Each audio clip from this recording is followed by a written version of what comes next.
Hello दोस्तों, संध्या computer के YouTube channel पे आपका स्वागत है।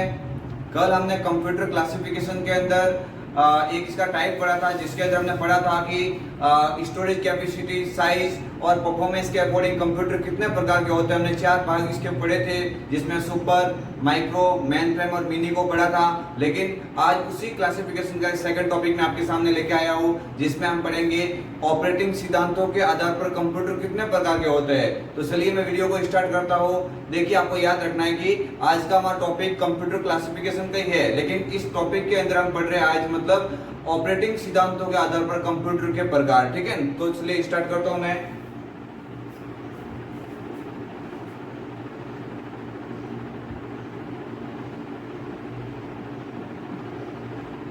ऑपरेटिंग सिद्धांतों के आधार पर, है ना, याद रखना आपको, ये ऑपरेटिंग सिद्धांतों के आधार पर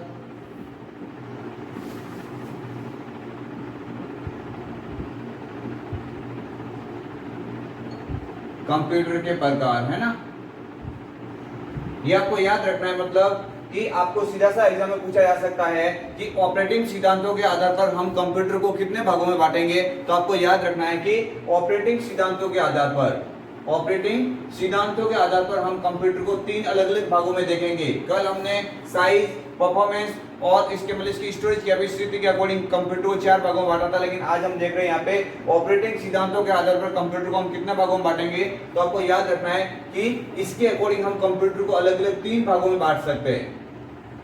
यहाँ पे आपको याद रखना है कि ऑपरेटिंग सिद्धांतों के आधार पर हम कंप्यूटर को 3 अलग अलग भागों में देख सकते हैं। मैं यहाँ पे लिखवा रहा हूं, देखो आपको याद रखना, पहला कंप्यूटर का टाइप होगा एनालॉग कंप्यूटर।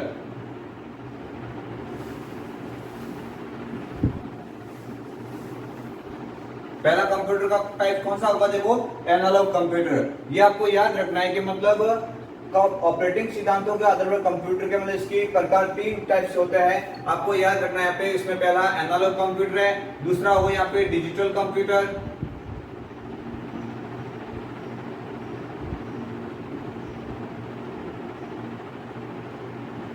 और इसी का तीसरा टाइप से हाइब्रिड कंप्यूटर, है ना।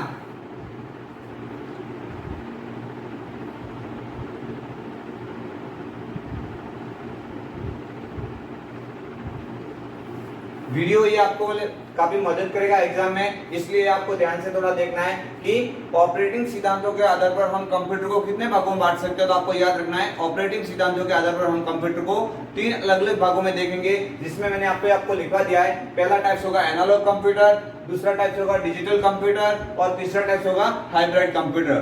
कौन से एनालॉग होते हैं, कौन से डिजिटल होते हैं और कौन से मतलब इसके हाइब्रिड होते हैं, ये मैं आपको आगे बताने जा रहा हूँ। देखिए, तो ध्यान से देखना वीडियो।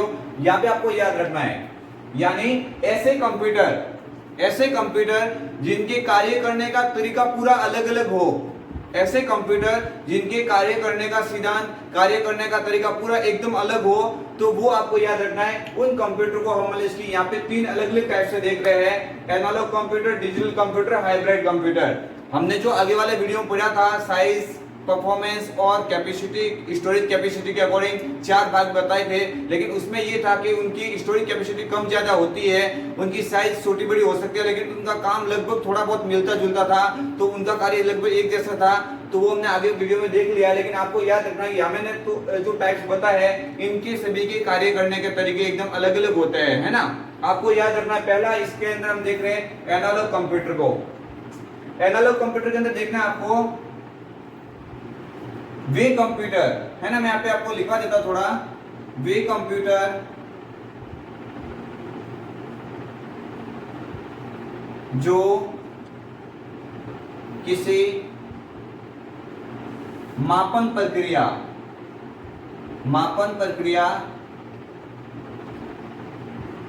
को पूरा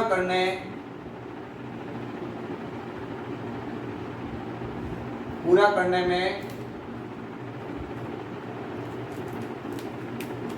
काम में लिया जाता है।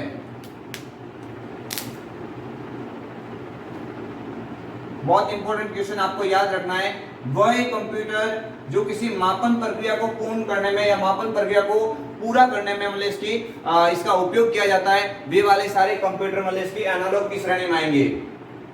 उनका ओनली फॉर एक कार्य होगा कि वे कंप्यूटर केवल किसी मापन संबंधित प्रक्रिया को ही पूरा करने में सक्षम है। ऐसा नहीं कि हम इसकी सुपर माइक्रो मेन फ्रेम की तरह इससे एक ही कंप्यूटर के ऊपर बहुत सारा कार्य कर सकते हैं अलग अलग।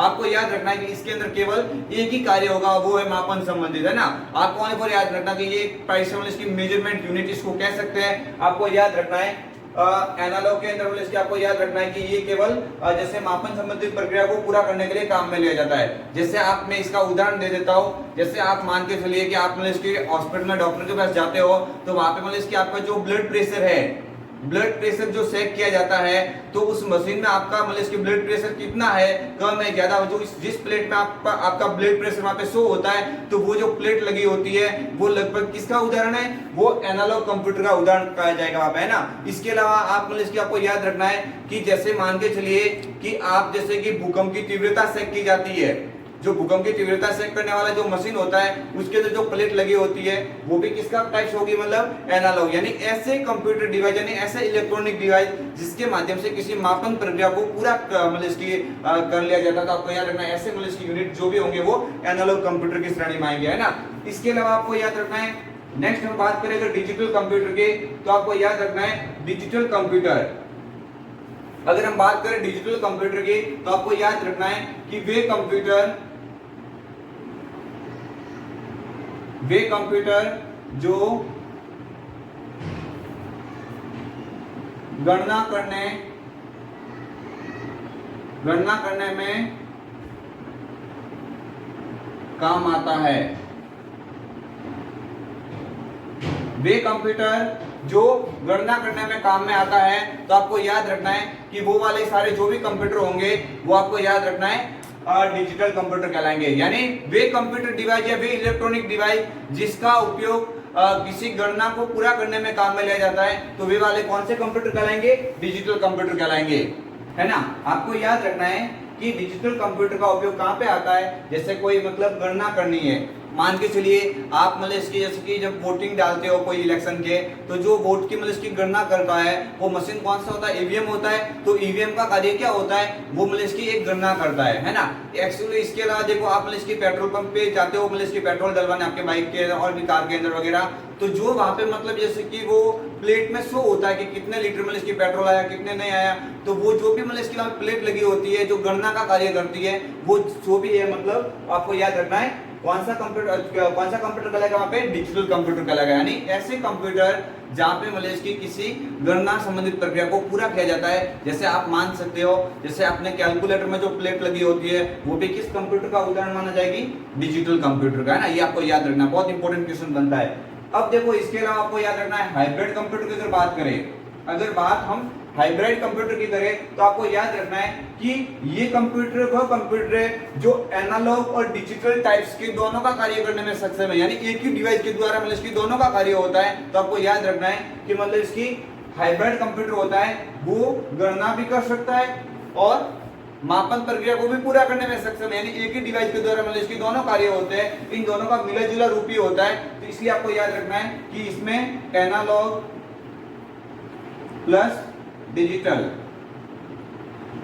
एनालॉग प्लस डिजिटल दोनों का एक मिश्रण होता है। मान के चलिए कि जो ये कंप्यूटर होते हैं हाइब्रिड कंप्यूटर, इसमें गणना भी होती है और मतलब इसके अंदर मापन प्रक्रिया को भी पूरा किया जाता है ना। तो इसलिए आपको याद रखना है कि दोनों का मिला जुला रूप ही होता है हाइब्रिड, और जैसे मान के चलिए इसकी एनालॉग और डिजिटल से मिलकर क्या बनता है, हाइब्रिड कंप्यूटर बनता है। लेकिन इसके टाइप्स जो भी है 3 है, इसलिए मैंने ये आपको बता दिया है। आपको याद रखना है कि इस कंप्यूटर के अंदर इसकी मापन और गणना, मापन और गणना दोनों को मतलब इसकी काम करने में इसके लिए ये कंप्यूटर मतलब सक्षम है। तो आपको याद रखना है कि हाइब्रिड कंप्यूटर मतलब इसकी दोनों का मिला जुला रूप होता है और इसका उपयोग मतलब इसकी मापन प्रक्रिया को पूरा करने में भी किया जाता है, प्लस इससे गणना भी की जा सकती है ना। इसलिए आपको याद रखना है। अब देखो आप एग्जाम में क्वेश्चन कैसे बनते हैं ये आपको याद रखना है। इसका सीधा सा क्वेश्चन बन सकता है, देखो एक तो क्वेश्चन यहाँ पे बन रहा है इसका कि हम ऑपरेटिंग सिद्धांतों के आधार पर कंप्यूटर को कितने भागों में बांट सकते हैं। तो आपको याद रखना है कि हम ऑपरेटिंग सिद्धांतों के आधार पर कंप्यूटर को हम 3 अलग अलग भागों में देखेंगे, जो हमने यहाँ पे लिखा दिया है। पहला होगा एनालॉग, दूसरा होगा डिजिटल और तीसरा होगा हाइब्रिड कंप्यूटर। इसके अलावा देखो क्वेश्चन कौन सा बन रहा है यहाँ पे, देखो निम्न में से वह कौन सा कंप्यूटर है जो मापन प्रक्रिया को पूरा करने में सक्षम है। निम्न में से वह कौन सा कंप्यूटर है जो मापन संबंधित प्रक्रिया को पूरा करने में सक्षम है? तो आपको याद रखना है कि वो वाला कंप्यूटर कौन सा होगा जो मापन प्रक्रिया को पूरा करेगा, एनालॉग कंप्यूटर। इसके अलावा आपको याद रखना है कि निम्न में से वह कौन सा कंप्यूटर है जिसका उपयोग गणना करने के लिए उसको काम में लिया जाता है। तो आपको याद रखना है कि गणना जिस कंप्यूटर से होती है वे वाले सारे इलेक्ट्रॉनिक डिवाइस किस श्रेणी में आते हैं? डिजिटल कंप्यूटर की श्रेणी में आते हैं ना। इसलिए मैंने आपको यहाँ पे लिखवा भी दिया है कि ये कंप्यूटर केवल गणना करने के लिए ही सक्षम है।